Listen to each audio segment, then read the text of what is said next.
Gentlemen, have you ever wondered how a woman can destroy a man and still believe that she's a victim?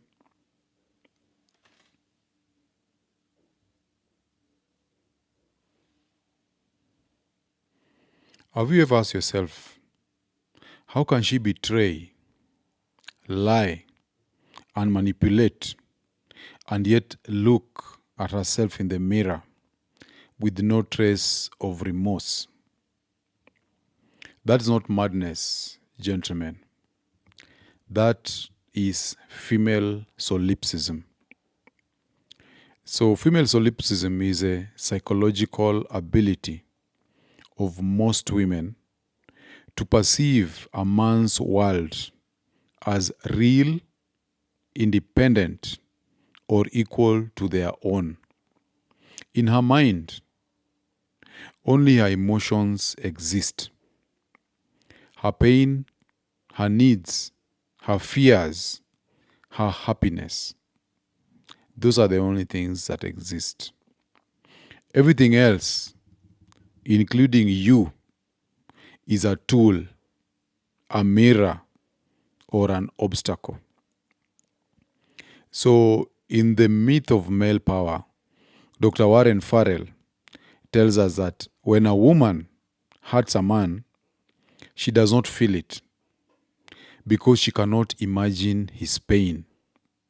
She feels only her justification. And no story illustrates this better than Mike's story, which I'll tell you next. So, in the calm before the storm, I met Mike in Java a few days ago.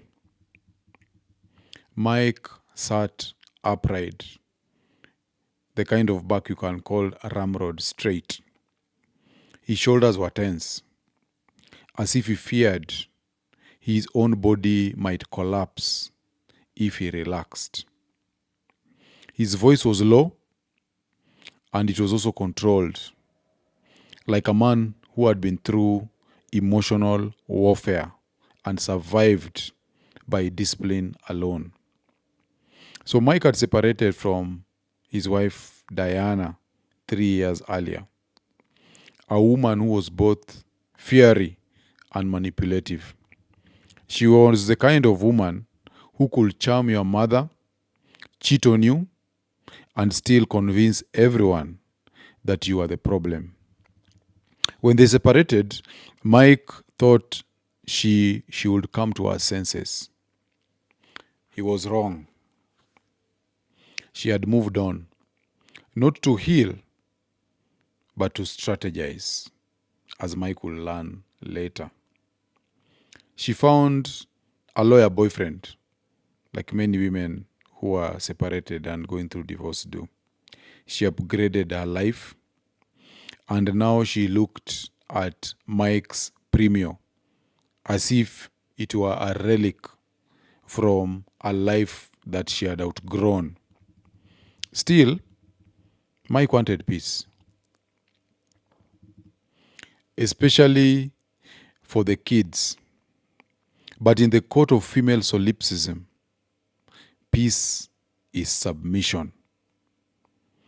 And so, in Mike's story, entered a lady called Michelle, who we are going to see very soon that was actually the Trojan horse in this story. So Michelle was a lively, curvy, and warm lady. She had that disarming softness that makes even the hardest man drop his guard. She told Mike that she was a survivor. She had 2 kids by 2 different men. One, a denial case, the other, abusive. A denial case, of course, is a man who refuses to take responsibility. And the other guy was abusive. Okay? So when she was telling Mike this story, she cried, she shed her tears. She showed him her scars. And she told him how cruel men can be or the men in her life had been. Unlike most good men, Mike wanted to fix it. For him, he saw a broken woman in front of him and he decided to be a savior. I've spoken about the savior schema before. In Is There Anything Good About Men? Dr. Baumeister says that men are designed to serve and protect, and women are designed to be served and protected. This symmetry is a foundation of female entitlement. So Michelle understood this instinctively. She knew what happens if you activate the waterworks in front of a man and tell her your sob stories. Okay? The red pill community talks about Captain Severho and white knights. So she did not need to study psychology. Her biology was psychology. We normally say that women are born gamers. Things like coquettishness are things women are not taught. They learn them instinctively. So she gave Mike sex. She gave him warmth and sympathy, when of course he also shared his own story. And in return, she received his trust, his most dangerous gift. So, gentlemen, you see, Michelle did not set out thinking, I'm going to destroy this man. That's not how female solipsism works. She simply thought, I need to protect what is mine. And that is her kids. Remember, she had 2 kids. Her comfort, she wanted a provision from Mike. And a chance at a better man. And this was her shot. So in her mind, Mike was not a person with a separate life and children. He was a resource, a provider who needed to be redirected fully to her and her offspring. And that is why Michelle conspired with Diana, a woman that she'd never met, to destroy Mike. So 2 women with competing agendas, they momentarily aligned on instinct, remove the man's agency, and secure the advantage. Evolutionary psychology calls this conditional manipulation. Sorry, coalitional manipulation. 2 women form a coalition and they manipulate the man for purposes of getting the 3 P's: parenting, protection, and provision. So these are 2 women forming temporary alliances to neutralize male power structures. This is according to David Bass from Evolution of Desire. So when Michelle helped plant drugs in Mike's car, she didn't feel guilt. To her, it was justified survival. Because in solipsistic logic, it benefits her and her children.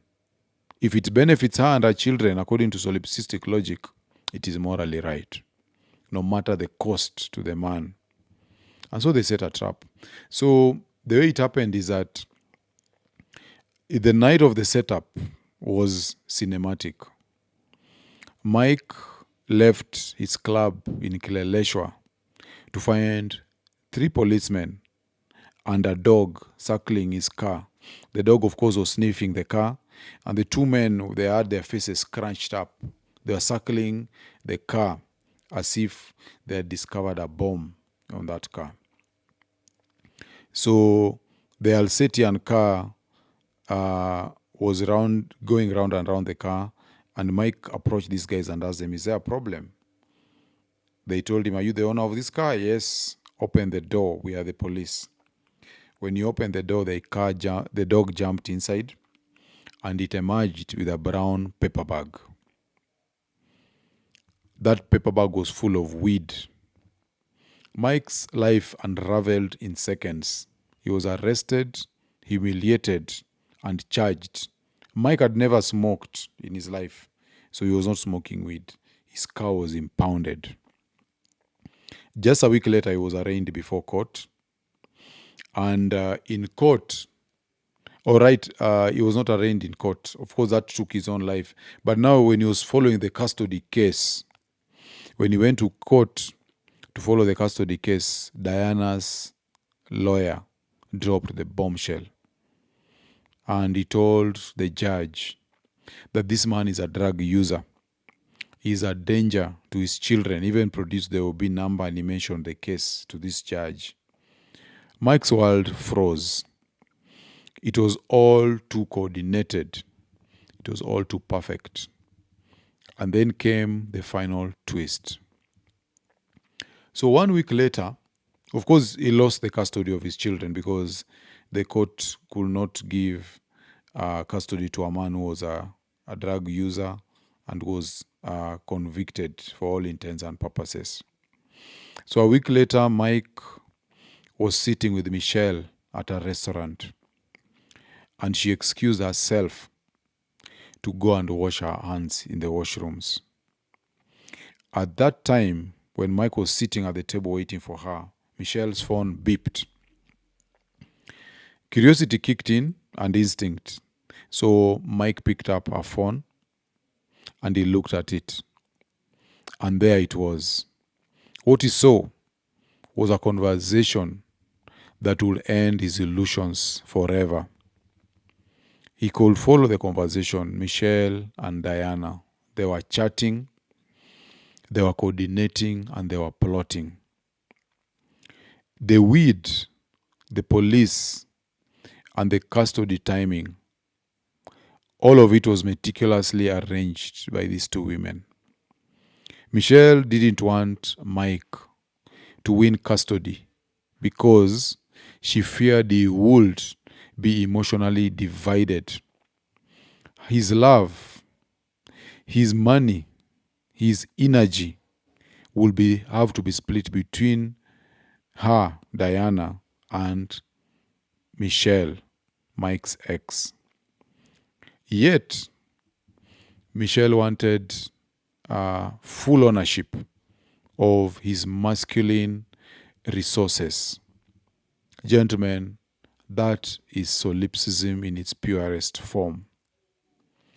When the court ruled against Mike and gave Diana full custody, and Michelle her clean conscience, Mike realized he had been used not by accident, but by design. So let's decode female solipsism, gentlemen. That what if the woman that you love cannot truly see you, but only what you can do for her? Gentlemen, if you're enjoying this video, please take a moment to like, subscribe, and share it. When you subscribe, you'll always be notified when I drop new content. Also, when you like and share, you help this channel to grow, and more importantly, you help other men to discover the tools that they need to level up. So remember, when one man rises, we all rise. Now let's get back to the video. I repeat the question. What if the woman you love cannot truly see you, but only what you do for her? So that question cuts straight into the heart of what Redfield philosophy calls female solipsism. And it's a woman's unconscious belief that the world revolves around her perceptions, her emotions, and her needs. Female solipsism is not narcissism. It's biological egocentrism. Rollo explains in Rational Male that female solipsism is the feminine mind's natural inability to view reality outside of its own emotional frame. A woman may not be selfish in intent, but she instinctively filters every moral judgment, every decision or relationship through one question. And the question is, how does this affect me and my survival? In Evolution of Desire, David Bass supports this in evolutionary terms. And he says that women evolved to be hyper attuned to their social and emotional environments because their survival depended on resource security, protection, and social approval. So, female solipsism is not moral failure, it is adaptive psychology. So, to understand Michelle, you must understand the solipsistic lens. And we do this through 4 strands. The first lens, or the first strand of this lens, is self as the universe. Self as a universe basically implies that a solipsistic woman doesn't see men as autonomous beings, but as extensions of her emotional or survival narrative. That is the self as the universe. Everything else is an appendage, it's like an apparatus. So they see men not as autonomous beings, but as extensions of their emotional or survival narrative. The second strand is emotional justification. Her emotions are evidence. Her feelings are the truth. If she feels wronged, she's right. Even if she's objectively destructive. And that's why women will tell you, my dress, my choice. And this is why women will never take responsibility when the relationships break. They will always blame you for doing this or that, or for failing to do this or the other. The third thread or strand is survival framing. Every act, whether it is betrayal, deceit, or manipulation, is framed as survival. She will betray you to protect her comfort and still believe that you deserved it. That is survival framing. The fourth strand is moral amnesia. Once the act benefits her, guilt dissolves. Her conscience is replaced by rationalization. As Estavilla observed in The Manipulated Man, she said that a woman's greatest talent is her ability to deceive herself into believing that her manipulation is love. And this may explain why women are able to cheat without being discovered, because cheating for them is actually a moral act. They don't feel guilty. They don't feel any compunction from this particular act of deception. So, gentlemen, what are the moral lessons for men? The first thing is you must understand female solipsism. She does not see you as you are. She sees you as you relate to her needs. Never expect fairness or empathy from solipsism. Expect utility. And this is why women are very brutal towards beta males. Okay? The second lesson you have to learn is you need to control the frame. If you don't define the terms of engagement, she will. And it will always be in her favor. The third thing you have to do when you're dealing with female solipsism is you should never confuse affection for alignment. Her warmth doesn't mean loyalty. It means she's invested while it benefits her. So don't take her love to be a long-term investment. It is for her present survival. Women live in the present. The fourth thing you have to do is you need to vet with logic, not with lust. Michelle's story is a cautionary tale of what happens when men ignore red flags because of beauty, sex, or pity. You can bet that there were red flags that Mike ignored. The fifth thing you have to do is you need to detach from emotional validation. Once you seek emotional safety from women, you place your destiny in the hands of solipsism and it will consume you.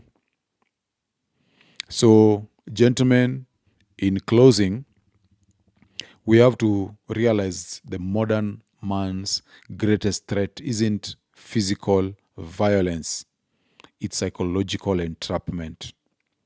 It's the smiling woman who doesn't know that she's destroying you, because in her mind, she's just doing what she must do.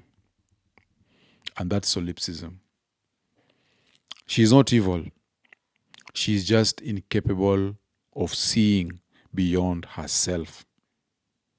So ask yourself, have you ever dealt with a woman who couldn't see your pain, but only a justification?